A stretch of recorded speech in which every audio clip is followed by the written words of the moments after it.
또 눈에는 눈으로 이는 이로 갚으라 하였다는 것을 너희가 들었으나 나는 너희에게 이르노니 악한 자를 대적하지 말라. 누구든지 내 오른편 뺨을 치거든 왼편도 돌려대며 또 너를 고발하여 속옷을 가지고자 하는 자에게 겉옷까지도 가지게 하며 또 누구든지 너로 억지로 오리를 가게 하거든 그 사람과 십리를 동행하고 내게 구하는 자에게 주며 내게 꾸고자 하는 자에게 거절하지 말라. 아멘.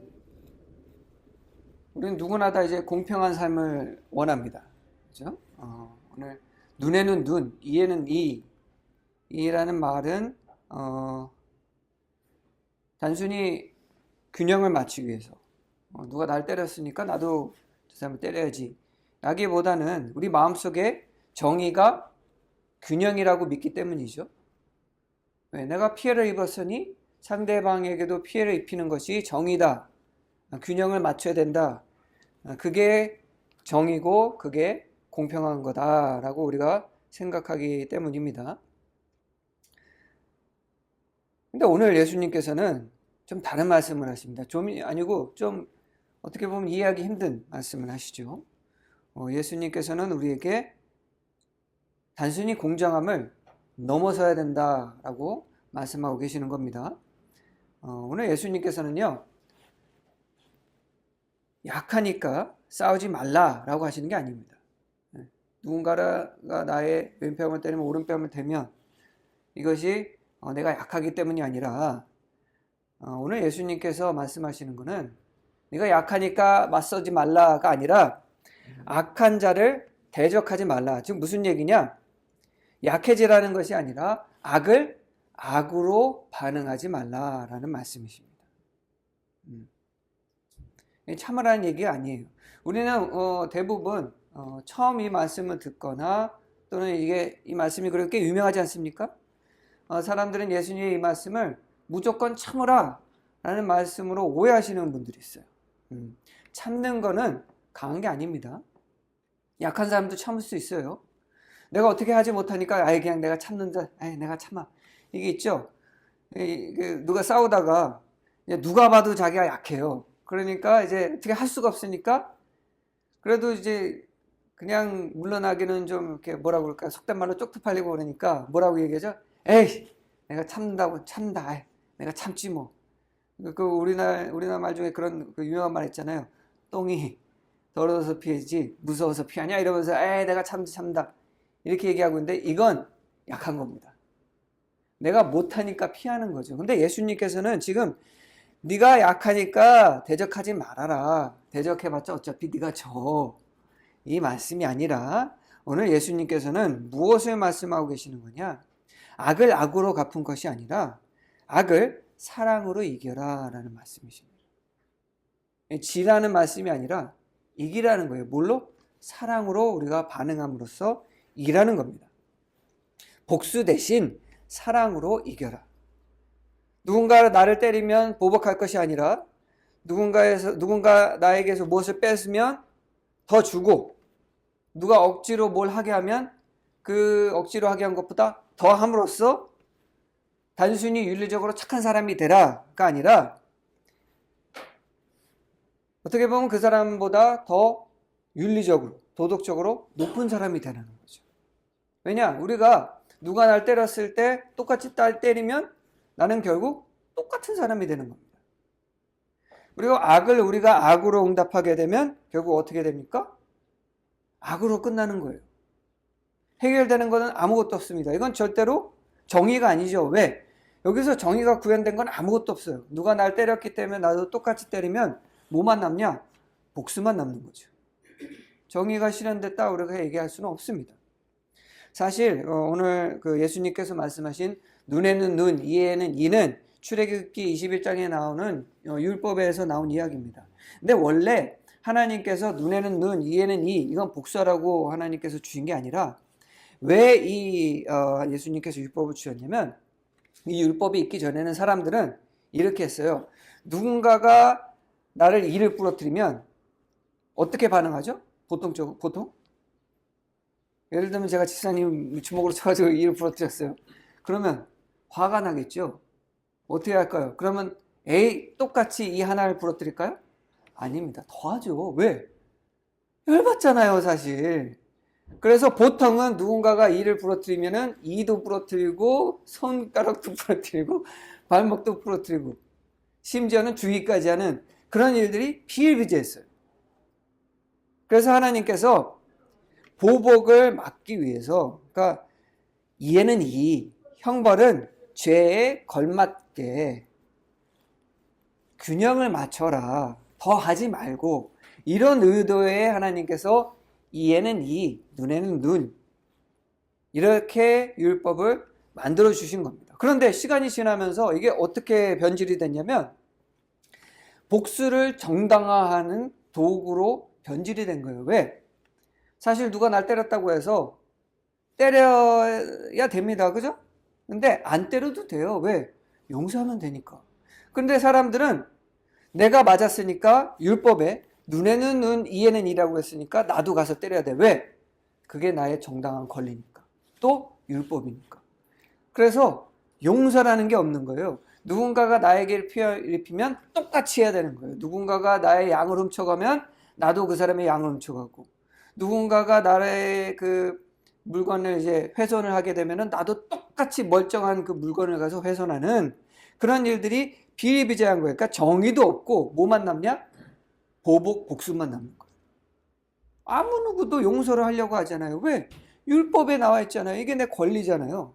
그러니까 누군가가 날 때리면 나도 똑같이 때리고, 누군가가 나에게 피해를 입히면 나도 똑같이 피해를 입히고, 누군가가 내 것을 훔쳐가면 나도 똑같이 빼앗는 이런 일만 남기 때문에 하나님께서 이런 율법을 내려주신 의미가 사라져버린 거예요. 그래서 예수님께서 그런 사고방식, 그때 당시 비일비재했던 사람들에 관한 사고방식, 그러니 세상이 얼마나 삭막하겠어요. 생각하고 해서 이런 사회에서 여러분들이 산다고 생각해 보십시오. 아무도 용서를 하지 않아. 무슨 피해가 있으면 똑같이 보복하는 그 사회에 산다고 생각해 보십시오. 얼마나 삭막하겠어요. 그때 예수님께서 그 사고방식을 바꾸기 위해서 이런 말씀을 하십니다. 악한 자를 대적하지 말라. 이건 절대로 가만히 있으라는 말이 아닙니다. 무슨 얘기냐? 아까도 말씀드렸지만 악을 악으로 반응하지 말라. 저 사람이 나에게 악하게 했으니까 나도 똑같이 악하게 해야지. 율법에 나와 있으니까 똑같이 할 거야. 이게 당연한 권리처럼 보이지만 사실 우리가 악을 악으로 대답하면 무슨 순환만 계속되냐? 악의 순환만 계속돼요. 우리 사회적으로 이런 얘기를 많이 하잖아요. 원수를 갚으면 그 원수의 고리가 계속 이어진다고. 어쩔 수 없는 거예요. 그리고 더 안타까운 것은 대부분의 경우 악을 내가 악으로 갚으면 더 악해집니다. 그냥 그 정확한 내가 당한 악 정도만 내가 악을 행할 수 있는 게 거의 불가능해요. 인간이 그렇습니다. 한번 악하기로 마음먹으면 굉장히 악해져요. 제가 굉장히 좋아하는 배우 중에 제럴드 버틀러라는 사람이 있는데 지금도 영화를 활발하게 만드는 분인데 그분이 주연을 한 영화 중에 모범시민이라는 영화가 있어요. 우리나라에도 아마 모범시민이라는 영화가 있었는데 그거보다 이제 좀 오래 전에 나온 영화인데 이게 무슨 내용이냐면 한 남자가 있어요. 아내도 있고 아이들도 있는데 어느 날 갑자기 집에 누가 침투해 들어와가지고 아내하고 자식들을 다 살해를 한 거예요. 그리고 나서 이제 잡혔어요, 범인들이. 그리고 이제 재판을 진행하는데 증거 불충분으로 이 두 사람이 풀려난 거예요. 그래서 이 사람이 결심을 합니다. 복수를 하기로. 근데 복수를 하는데 똑같이 그 사람을 이에는 이, 눈에는 눈, 생명을 빼앗는 게 아니라 그때 당시 재판을 했었던 판사, 검사, 관련된 변호사 다 복수를 하기로 결정하는 거예요. 그래서 모든 사람을 복수를 하는 그런 내용이 이제 모범시민이라는 영화인데 이 영화를 통해서 우리가 뭘 깨닫게 되냐면 악을 악으로 갚으면 더 악해진다는 사실. 이 사람이 굉장한 괴물이 돼요. 그냥 엄청난 방법으로 복수를 하는 괴물이 됩니다. 그것도 더 끔찍하게. 예수님께서는 이걸 우리에게 깨닫게 하시는 겁니다. 눈에는 눈, 이에는 이, 그렇게 안 된다. 왜? 더 악하게 되는 거예요. 아무리 착했던 사람도, 아무리 올바르게 도덕적으로 윤리적으로 바른 삶을 살았던 사람도 자신이 악한 일을 경험했을 때 똑같이 악으로 갚으려고 하면 그 선했던 모습이 싹 사라집니다. 그리고 사탄이 이 방법을 굉장히 좋아해요. 누군가를 악하게 만들기 위해서 이에는 이, 눈에는 눈, 너도 똑같이 보복해야지. 이 방법을 굉장히 선호합니다. 그래서 예수님께서는 우리에게 말씀하십니다. 야, 눈에는 이, 눈에는 눈, 이에는 이라는 그 율법은 너희가 들었지만 악은 악으로 갚지 말라. 너희는 더 높은 사람이 되라. 더 나은 사람이 되라. 어떻게? 사랑으로 답해라. 하나님의 사랑으로. 그랬을 때 놀라운 일이 일어난다는 것을 예수님께서 우리에게 가르쳐 주신 거죠. 실제로 이 예수님의 가르침을 기점으로 인간의 역사가 굉장히 다르게 바뀌었습니다. 아세요? 2000년 전에 예수님께서 한 말씀 때문에 우리가 살고 있는 이 사회가, 우리가 살고 있는 이 문화가 굉장히 많이 달라졌어요. 그 이전까지는, 근데 그 예수님 이전의 시대는요, 굉장히 잔인하고 굉장히 보복에 난무하는 아주 무서운 시대였습니다. 그냥 역사를 한번 여러분 잠깐 예수님 전후의 세대를 이렇게 조금만 비교해 보더라도 엄청나요. 우리는 아마 그때 살지도 못할 정도로 아주 그냥 무서운 시대입니다. 그 기점이 언제냐? 바로 예수님의 이 가르침이에요. 오늘 예수님께서 너무나도 친절하시게 4가지 예를 들으시면서 어떻게 우리가 악을 사랑으로 답할 것인가, 또 왜 그래야만 하는가를 예수님께서 우리에게 깨닫게 해주십니다. 첫째로는 뭐라고 말씀하시냐? 누가 오른뺨을 치면 왼뺨을 대라. 자, 이거 쉬울까요? 굉장히 어렵죠. 굉장히 어렵기 때문에 우리에게 큰 의미가 있습니다. 우리는 일반적으로 누가 뺨을 때리면 자동으로 어떻게 해요? 뺨을 때립니다. 뭐 그냥 순식간이죠. 누가 뺨 날리면 바로 때리죠.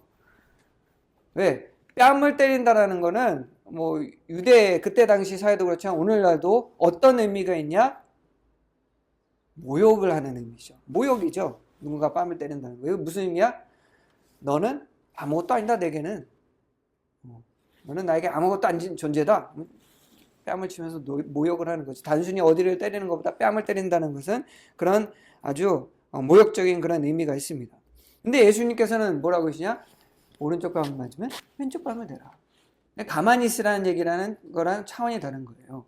누군가 뺨을 때렸을 때 제가 그냥 가만히 참고 아 그래 그럴 수도 있지 이거면, 이렇게 반응하면 이건 약한 겁니다. 예수님께서 지금 약하게 행동하라는 게 아니에요. 그러면 내가 뺨을 맞자마자 때리는 거, 이건 또 강한 행동일까요? 아닙니다. 왜? 똑같은 사람이 되는 거예요. 그냥 거기까지예요. 누군가 나의 뺨을 때렸을 때 똑같이 뺨을 때리면 딱 그 사람 수준에서 끝나는 겁니다. 그리고 뭐가 시작되냐? 싸움이 시작돼요. 누군가가 나를 모욕하기 위해서 뺨을 때렸을 때 나도 똑같이 뺨을 때렸다는 얘기는 나도 너를 모욕한다라는 뜻이 되고 결국은 뭐로 끝나냐? 싸움으로 끝나게 됩니다. 그러면 그냥 약한 사람이 돼서 지는 것, 또는 그 사람과 똑같은 사람이 되는 것 보다 더 나은 사람이 되기 위해서는 어떻게 해야 되겠습니까? 그 전까지는 아무도 그 방법을 몰랐어요. 그런데 예수님께서는 놀라운 말씀하시죠. 왼뺨도 대라. 왜냐? 내가 맞자마자 왼뺨을 대는 순간 나는 그 사람보다 높은 사람이 되는 거예요. 이건 비굴함이 아닙니다. 이건 도덕적 용기고 힘입니다. 그래? 난 괜찮아. 더 쳐도 돼. 어떤 사람이 이렇게 할 수 있겠습니까? 그 사람보다 윤리적으로 도덕적으로 높은 사람이 그렇게 할 수 있겠죠. 이건 무슨 뜻이야? 나는 너의 그 악함에 영향을 받지 않는다. 너의 그 행동에 나는 너와 똑같은 사람으로 정의되지 않는다. 너와 똑같은 사람이 되지 않는다. 나는 그 힘을 보여주는 거예요.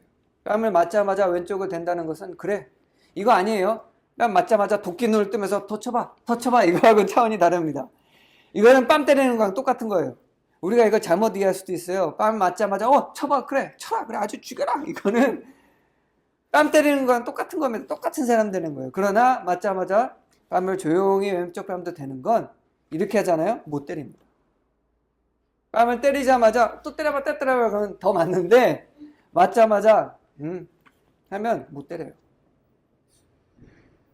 왜냐면 엄청난 위화감을 느끼거든요. 아무렇지도 않게 왼쪽 뺨을 댈 때.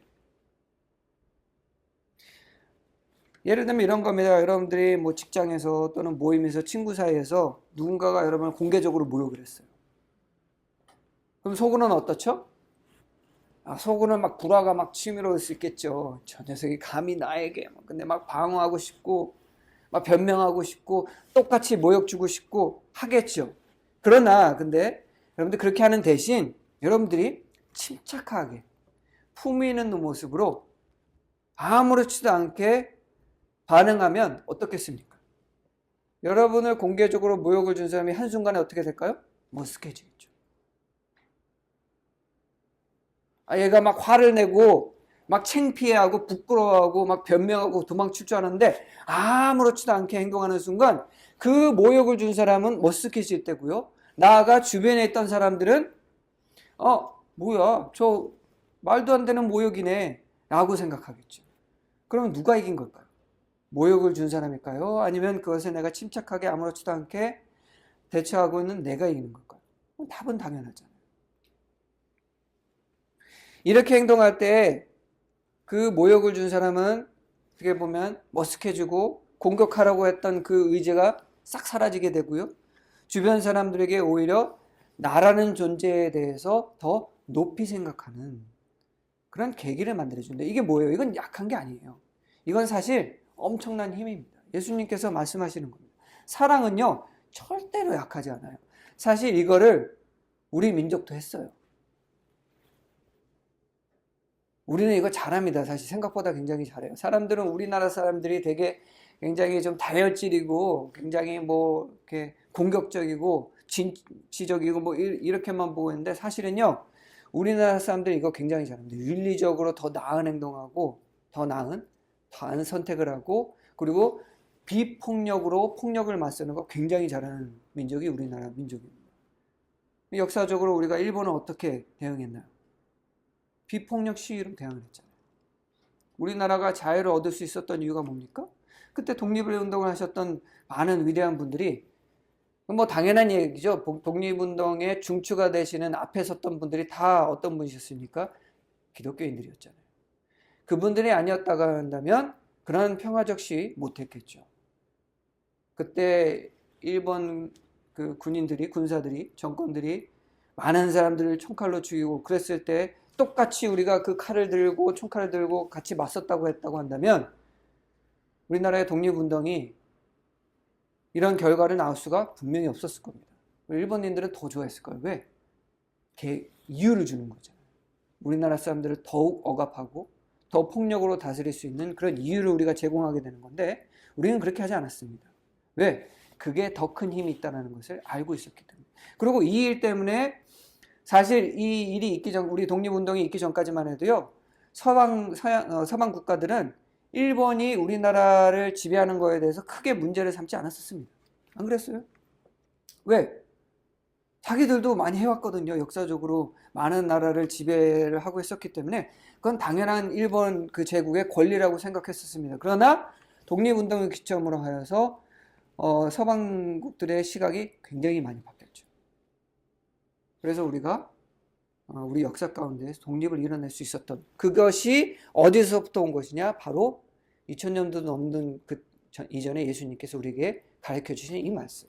누군가가 왼쪽 뺨을 때렸을 때 왼쪽 뺨을 대라. 사랑으로 응답하라. 그게 얼마나 큰 힘을 가지고 있는지 우리는 여기서 깨달은 겁니다. 그리고 두 번째 예수님께서 누가 속옷을 달라고 하면 겉옷까지도 주라. 이건 법적인 거예요. 속옷을 우리 어렸을 때 제가 이 말씀을 들었을 때 굉장히 의아했거든요. 누가 입던 속옷을 달라고 그래. 그렇잖아요. 더러운 속옷을 왜 달라고 그래. 그런데 여기서 말하는 속옷은 외투 안에다 입는 우리 셔츠를 말하는 겁니다. 이는 언제 그것을 달라고 하냐면 법적으로 누군가가 소송을 했을 때 이 속옷을 이제 가져가게 되는 거예요. 왜냐면 지금 우리는 옷을 굉장히 많이 가지고 있지만 그때 당시에는 옷이 많아봐야 한 벌, 두 벌 이랬기 때문에 옷은 굉장히 중요한 재산이었어요. 그래서 그것을 법적으로 누군가 뺏어간다는 것은 나의 재산을 누군가가 뺏어가겠다는 의미예요. 그런데 예수님께서는 누군가가 너의 재산을 탐내고 너의 재산을 뺏어가려고 할 때 겉옷까지도 줘라. 이건 무슨 의미냐? 다 줘라. 이 겉옷은요, 그때 당시 이불처럼 덮고 자기도 하는 내 재산 중에 1호예요, 1호. 그리고 굉장히 비쌌습니다, 겉옷은 그때. 근데 그것도 줘라. 왜 이렇게 하냐? 우리가 누군가가 내 재물을 뺏으려고 하는 이유는 뭡니까? 나에게 해를 주기 위해서죠. 그리고 내가 누군가의 재산을 뺏었을 때 그러면 그 사람은 나에게 어떻게 되는 거니까? 존속이 되게 되는 거예요. 나의 재물을 가져가면 난 그 사람에게 약점을 잡히는 거랑 마찬가지죠. 그죠? 그 사람의 소유가 돼버리는 겁니다. 내가 내 물건을 다시 되찾아야 되는데 어떻게 되찾겠어요? 그 사람이 원하는 거를 뭔가를 해야 되지 않겠습니까? 그건 그 사람에 속하게 되는 거죠. 그런데 예수님께서는 네가 뺏겼던 그 물건을 되찾기 위해서 그러는 것이 아니라 아예 다 줘버려라. 무슨 의미가 되냐? 나는 내가 가지고 있는 것에 전혀 매여서 사는 사람이 아니다라는 것을 선포하는 거예요. 내 거 다 뺏어가도 나는 그거에 대해 자유로운 사람이다. 나의 삶은 내가 무엇을 가지고 있는 거로 정의되는 것이 아니다라는 것을 보여주는 겁니다. 뭐냐? 내가 가진 모든 것들은 하나님이 주신 것이다. 그거 가져갈래? 그럼 다 가져가라. 왜? 하나님께서 나에게 채워주신다. 그래서 예수님께서 말씀하셨죠, 우리에게? 무엇을 먹을까? 무엇을 입을까? 염려하지 말라. 왜? 누가 채워주시니까? 하나님이 채워주시니까. 그러면 누가 내 것을 뺏으려고 할 때 내가 그것에 매달려가지고 막 정정긍긍하고 뭐 뺏길까봐 두려울 필요가 있습니까? 그럴 필요가 없죠. 줘버리면 돼요. 왜? 우리는 우리 소유의 자유로운 사람이 돼야 되기 때문입니다. 그러면 내 물건을 뺏으려고 하던 사람이 어떤 생각이 들까요? 나는 저 사람을 올가매기 위해서 내가 저 사람에게 고통을 주려고 내가 뭘 뺏으려고 했는데 다 줘버리네?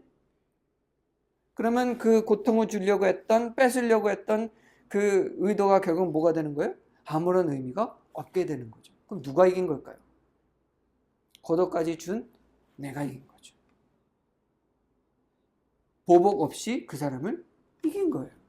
모든 사람은 그렇게 생각할 겁니다. 저 봐, 저 나쁜 인간 다 뺏어갔는데 어휴 저 착한 사람 그냥 그 속옷을 뺏어간 사람을 겉옷까지 주네. 누구를 칭찬하겠어요? 겉옷을 준 나를 칭찬하겠죠.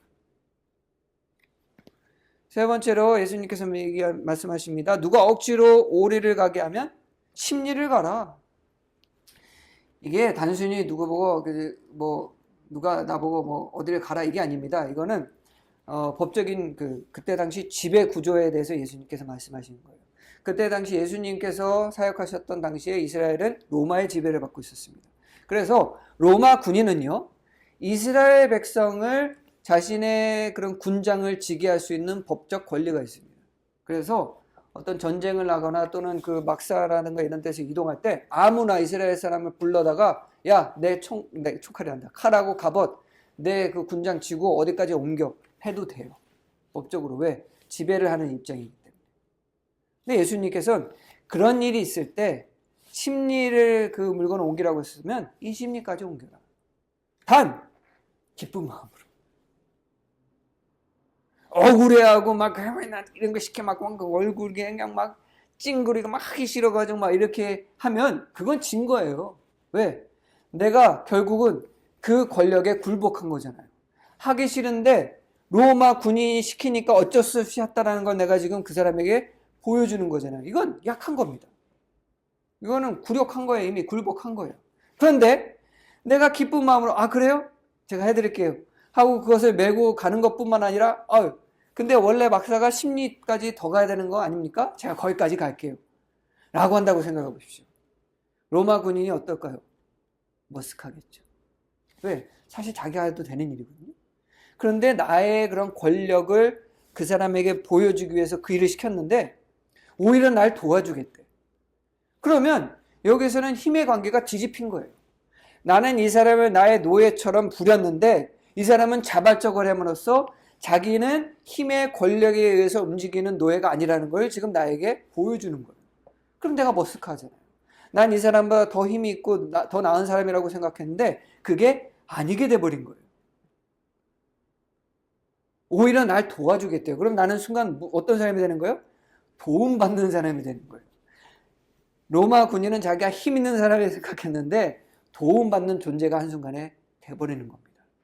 그리고 이 로마 군인은 생각하겠죠. 아, 다음부터는 내가 그러지 말아야겠다. 나보다 약한 존재인 줄 알았는데 나보다 훨씬 나은 사람이구나. 깨달음 얻게 되는 겁니다. 누군가가 나에게 어떤 그런 하기 싫은 일을 하려고 할 때 내가 그것을 자발적으로 하고 기쁨을 하면 그 사람은 자신이 얼마나 잘못한 행동을 하고 있는지를 깨닫게 된다는 겁니다.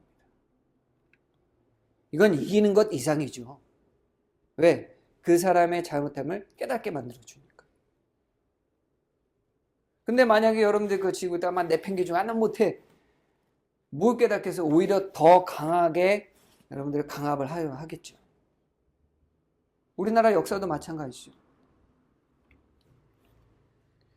복수는요, 순간적으로는 내가 강한 그 모습을 보여주는 거다라고 생각할 수도 있습니다. 하지만 아니에요, 사실. 복수는요, 딱 똑같은 사람이 되는 것, 그걸로 끝입니다. 근데 실상은 더 심한 사람이 되는 거예요, 사실. 왜냐, 아까도 우리가 인정했지만 누군가가 나를 한 대 때리면 더 많이 때리게 되잖아요. 그리고 우리가 누군가에게 보복을 하면 우리는 결국 그 사람에게 진 겁니다. 그 사람에게 지배당하는 거예요. 사실 악한 사람들은요, 누군가에게 악한 행동을 할 때 그 사람이 보복하기를 바라면서 행동합니다. 진짜 악한 사람들은요. 의도가 뭐냐면 그 사람 또한 악하게 만들려는 게 악한 사람의 의도예요. 똑같은 사람을 만들겠다. 제가 또 좋아하는 영화 중에 그 배트맨 있거든요. 최근에 나온 그런 DC에서 나오는 배트맨 말고 그 놀란 감독이 만든 그 배트맨이 있어요. 크리스찬 베일이 주인공했던. 거기에 이제 히스 레저라는 배우가 역할했던 조커라는 그 인물이 나오거든요. 근데 이 조커가 고담 도시에서 이제 여러 가지 악한 일들을 하는데 그 악한 일을 하는 의도가 나중에는 밝혀지는데 뭐냐? 그 도시에서 가장 정의롭고 선했던 검사, 나중에는 투페이스라는 악당으로 결국은 되게 되는데 그 검사를 자기보다 더 악독한 악당으로 만드는 게 의도였어요. 그래서 보복을 하게 만듭니다. 그래서 결국은 그 성공을 해요. 악한 사람이 누군가의 악한 행동을 하는 것은 단순히 그냥 악한 행동을 즐기는 것이 아니라 더 악한 의도가 있어요. 뭐냐? 그 사람들을 더 악한 사람을 만드는 겁니다. 사실 사탄의 의도가 그렇잖아요. 사탄이 이 세상을 돌아다니면서 사람들에게 많은 유혹을 주는 이유가 뭡니까? 선한 사람을 악하게 만들기 때문이죠. 그렇기 때문에 예수님께서 우리가 말씀하신 것처럼 미움 대신 우리가 사랑을 선택할 때, 싸움 대신 우리가 용서를 선택할 때, 억지 대신 우리가 기쁨으로 섬길 때 우리는 진정으로 자유로워지는 겁니다. 뭐로부터? 악으로부터. 악으로는 절대로 이길 수가 없습니다. 그렇잖아요. 불로 이긴다? 더 커지겠죠. 악을 악으로 맞으면 더 큰 악이 되는 겁니다. 하지만 악을 우리가 사랑으로 대응할 때 그 악은 어떻게 될까요? 사라지게 되는 거예요.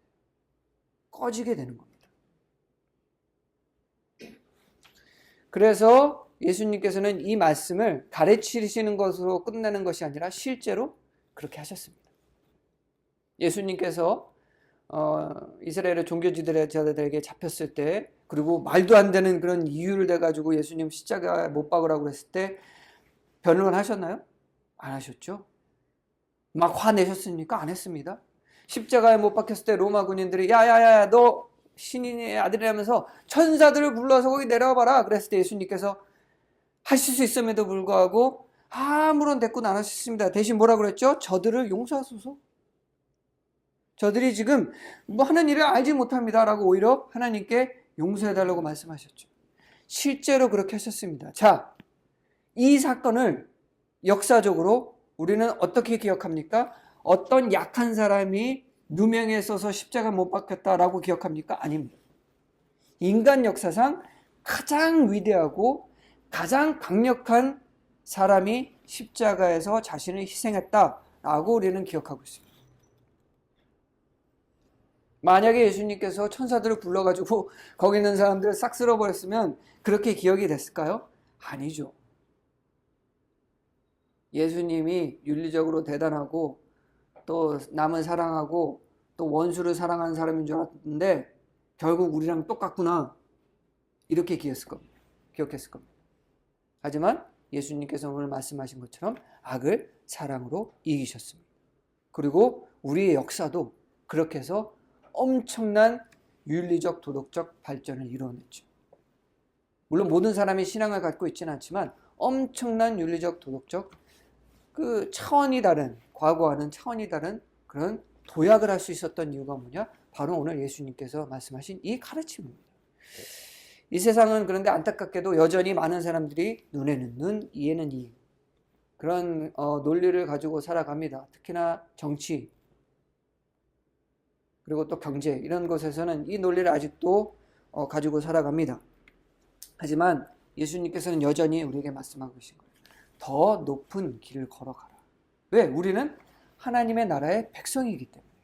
세상과 똑같은 가치와 똑같은 기준과 똑같은 논리로 살아간다고 한다면 이 세상을 밝힐 수 있는 빛과 소금이 될 수가 없다. 더 나은 삶을 살아라. 때로는 대가를 치더라도 사랑해라. 힘들더라도 용서해라. 물론 참기 힘들 때는 있을 수도 있어요. 그렇다고 해가지고 우리가 뭐 천국 못 가는 거 아닙니다. 우리가 이거 착각하면 안 돼요. 우리가 누가 나의 뺨을 때는데 나도 아차는 순간 나도 똑같이 뺨을 때렸다고 해서 내가 천국 못 가는 건 아닙니다. 누군가가 나에게 피해를 입혀서 나 똑같이 보복을 했다고 해서 천국 못 가고 지옥 가는 거 그거 절대로 아니에요. 그러나 우리가 하나님 나라의 백성으로서 이 세상의 소금과 빛이 되기 위해서는 이런 삶을 우리가 살아내야 된다는 거죠. 우리는 약해서 참고 견디는 게 아닙니다. 여러분들 이거 절대로 잊지 마십시오. 우리가 더 강하기 때문에 사랑으로 이기는 겁니다. 무력해서 그 사람들에게 순종하고 아닙니다. 우리가 더 나은 사람이고 더 강하기 때문에 사랑으로서 섬기는 겁니다. 오늘 여러분들이 용서할 사람도 누가 있을까요? 한 주 동안에 여러분들에게 복수해줘야 돼 이런 마음을 품게 한 사람이 있으십니까? 오늘 이 말씀을 기억하시기 바랍니다. 우리가 분노 대신 자비로 우리가 반응할 때 놀라운 역사가 일어나는 거죠.